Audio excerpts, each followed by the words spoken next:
உங்களாலும் முடியும். இந்த யானையை அதன் காலில் சங்கிலியால் கட்டியிருக்கிறீர்களே, அதை அது அறுத்து கொண்டு போக முடியாதா என்று சிறுவன் கேள்வி கேட்டான்.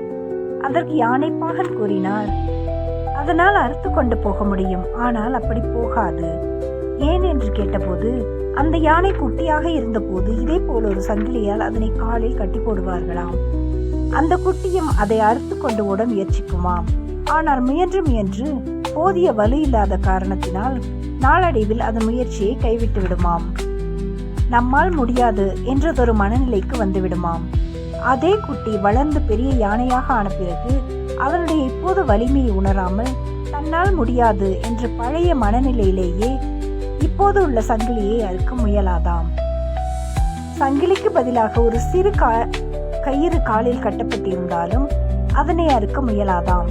காலில் கட்டப்பட்டிருந்தால் அங்கேயே நின்று கொள்ள வேண்டும் என்ற மனநிலைக்கு அது பழகிவிட்டது.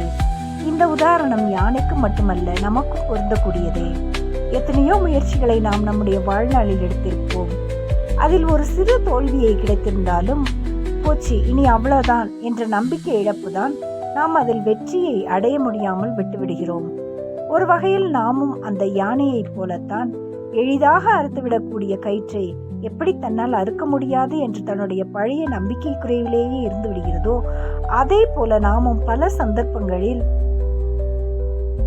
நம்மால் முடியாது, நமக்கு சரிப்பட்டு வராது, நமக்கெல்லாம் அது ரொம்ப பெரிய விஷயம் என்ற அவநம்பிக்கையே நம்மை மேலே வர பெருந்தடையாக அமைந்து விடுகிறது. Thanks for watching. Subscribe for more videos.